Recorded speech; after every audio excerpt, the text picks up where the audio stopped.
Assalamualaikum warahmatullahi wabarakatuh. Anu dipika hormat Bapak sareng Ibu guru. Sareng rerencangan sadayana anu dipikanya ku sim kuring. Tepangkeun nami abdi Seri Nurul Kolbi. Murid di kelas 8 D. Dina ieu kesempatan sim kuring bade ngadugikeun biantara kalayan tema pendidikan. Puji sinareng syukur urang panjatkeun ka Allah Subhanahu wa taala. Anu parantos masihan urang nikmat keselamatan, nikmat waktu sareng nikmat kesempatan dugi ka sim kuring tiasa ngadugikeun biantara ieu kalayan kayaan sehat walafiat. Salawat sinareng salam mugian salawasna kasangakeun kajunjungan urang sedayana Nabi Muhammad sallallahu alaihi wasallam, ku keluargana, ku para sahabatna, dugi ka umatna nepi ka akhir zaman. Hadirin kasadayana nu dipika hormat. Pendidikan teh mangrupakeun hal anu kacida pentingna dina kahirupan urang ku ayeuna pendidikanna.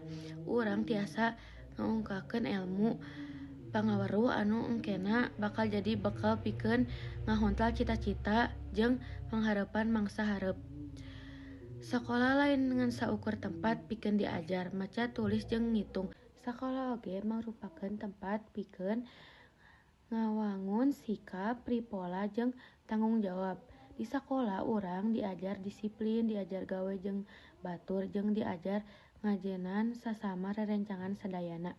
Lamun urang ayeuna rajin diajar, nurut ka guru, serta daek usaha mangsa hasilna bakal karasa dina mangsa nu bakal datang. Sabalikna lamun urang ayeuna males-malesan, sok perhatikeun pangajaran mangka urang sorangan anu bakal ngarasaan rugina. Ku kituna hayu manpaatkeun waktu sakola ieu kalayan alus-alusna. Eusian hal-hal anu positif, rajin diajar, aktif di kelas, sarta ngajaga ngaran hade sakola.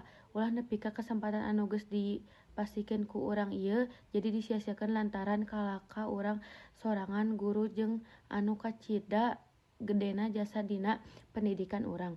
Guru kalayan sabar ngajar pendidikan jeung mere ilmu ku urang sadayana, sabab eta salaku murid urang kudu bisa ngahormat ka guru, ngadangukeun nasehat sarta ngalaksanakeun parentah kalayan ikhlas. Salaku pelajar urang kudu boga impian jeung tujuan dina hirup pendidikan teh jeung pikeun ngahontal jeung teu sadayana lamun sungguh-sungguh dina diajar insya Allah cita-cita bakal bisa kahontal. Sakitu wae biantara anu tiasa ditepikeun ku sim kuring. Mugian aya manfaat pikeun urang sadayana. Hapunten bila aya kakirangan dina nyarios.